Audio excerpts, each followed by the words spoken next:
And, you know, like so many channels, and this is, you see this in all of these high level channels or teachers, that whatever unfinished karma they have will affect, it will flavor, it will taint the message as it's coming through, and it certainly will affect their life. So many individuals, especially men, for example, if they have unfinished karmic business, their attraction to power, to sex, to money, to whatever, will interfere with their ability to be a very clear, open channel.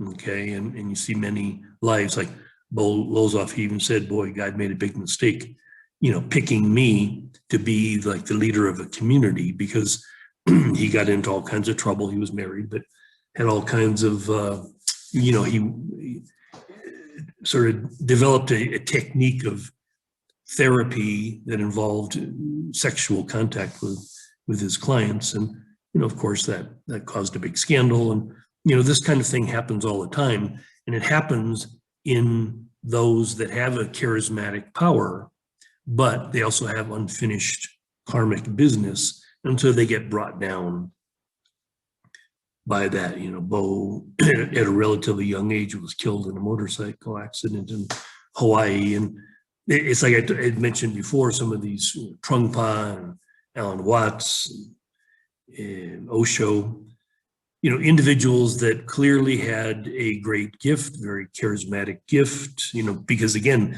this power coming through you is, it's energy and it's enthusiasm, it's love, it's light, it's a beautiful thing. But this is why, again, Louis had received this early mantra from Claire, his first spiritual mentor, saying, pray to stay small. So one of the things that happened, of course, in Louis' story is that this publishing contract with Hazelden wasn't meant to happen, okay? And this actually happened 3 different times with writing projects he had. He had a project that was accepted by a publishing company, and then there was some interference that erupted and stopped the project.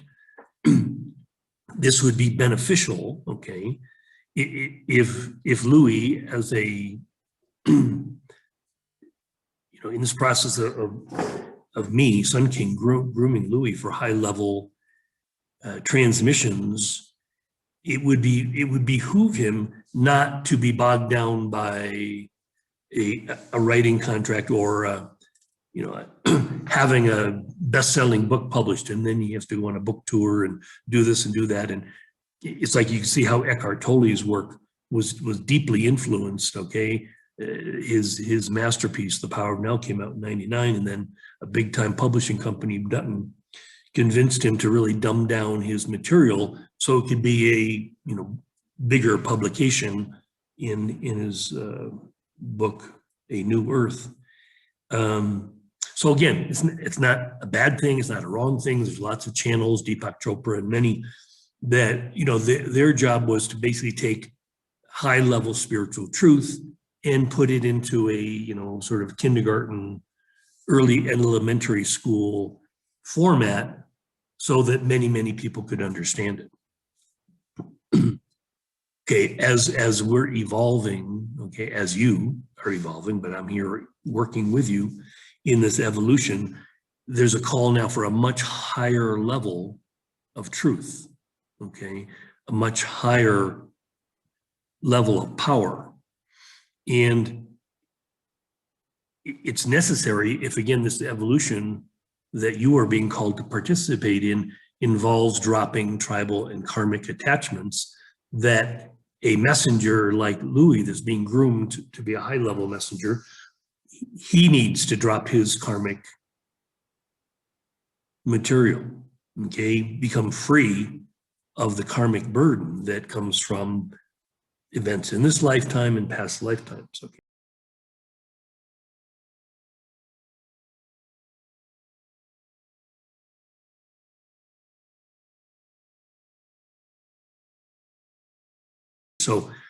So witness with me, please, what will happen. Okay, 1990, remember Easter, this was kind of the end of this affirmation from Jesus. regarding Louis' sister Lynn's death, her memorial service, and then Easter Sunday with Reverend Carlos Anderson, just experiencing a massively high level transmission on Easter Sunday that easily could have killed him if he wasn't ready at some level to receive and transmit this. Okay, so now the work is going to continue the nitty-gritty of what I'm calling karmic return, undoing karmic burdens, okay, from, again, his childhood experiences in this life, that which could have easily been a lifelong interference pattern, or also past life karmic attachment, karmic energy. So it's really pretty amazing to watch. And again, Louis was so open to my guidance that shortly after things, he came back from doing Lynn's memorial service. Now it's like early September or whatever, and he gets the news about the writing contract being canceled, and so now he's decided to stay in the Twin Cities. What's he going to do? Somehow there's a connection. I think through Unity Church, sees a message to this woman in St. Paul's looking for a housemate.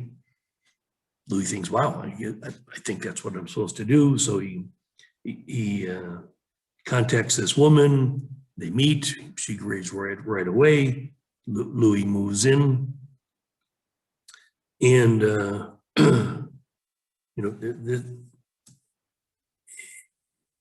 this is setting up a situation. As it turns out, this woman is going to facilitate a gender exploration, gender issues with a group for women, for men. The 3 other men that are already in the group have all been through this New Warrior Adventure Training Weekend. They're part of this thing that would evolve into the Mankind Project.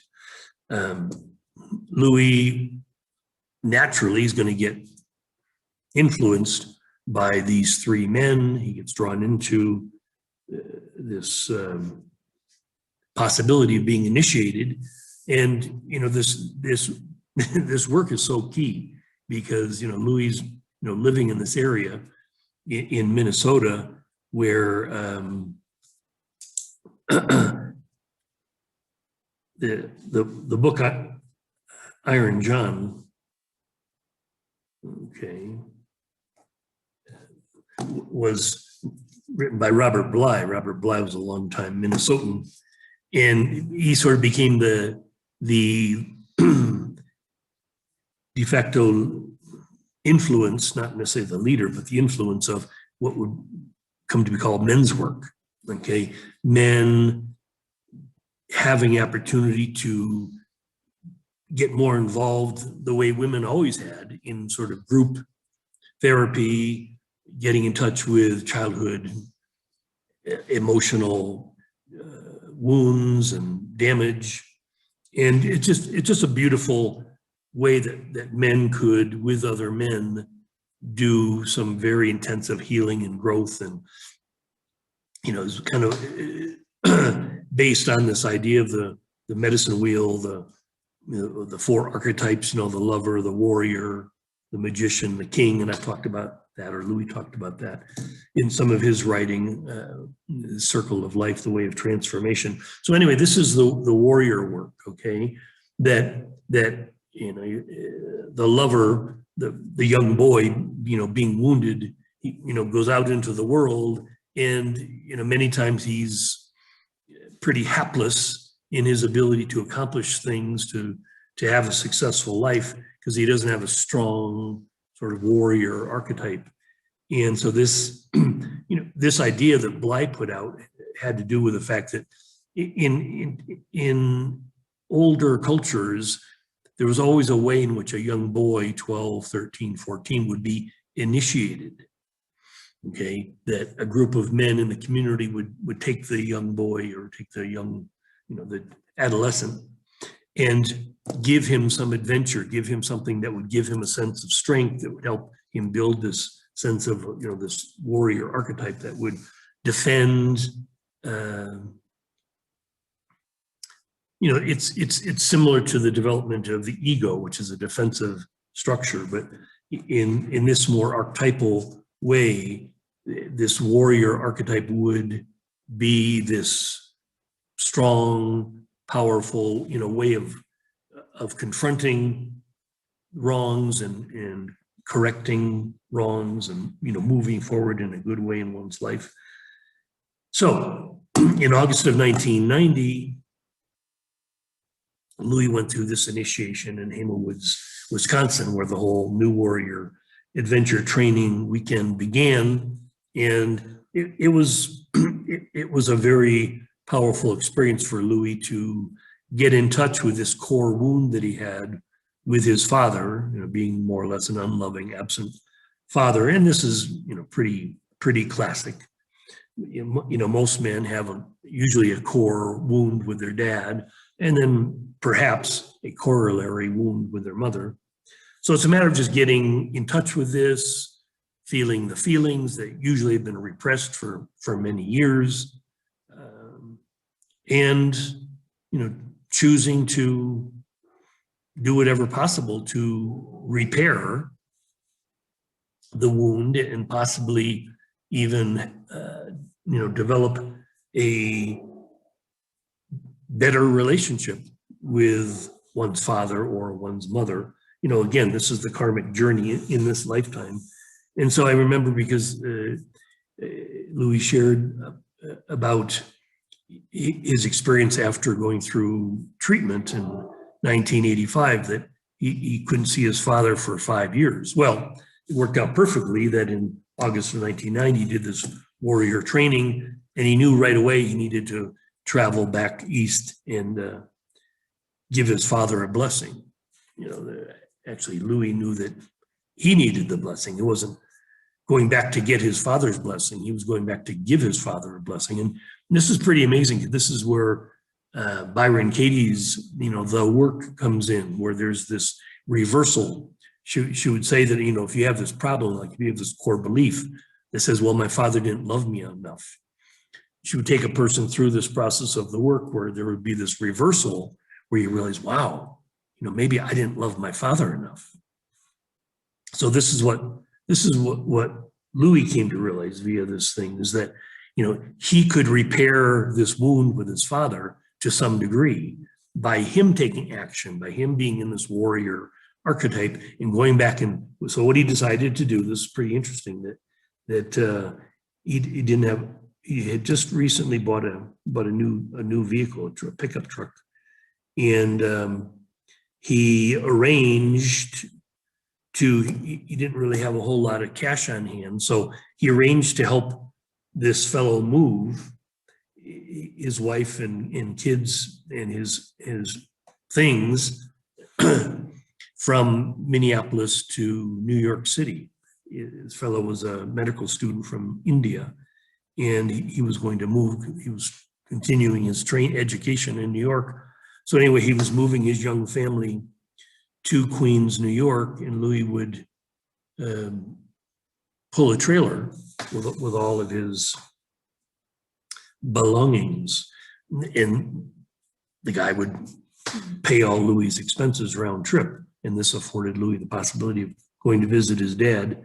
And it was very sweet. He had this idea that he would buy a couple cigars, and his plan was to take his little tape recorder and sit down with his dad on his father's front step and interview his dad about his life, maybe for an hour, ask him questions. And this would be a way of honoring his father, which again was part of honoring himself as his father's son, his father's only son,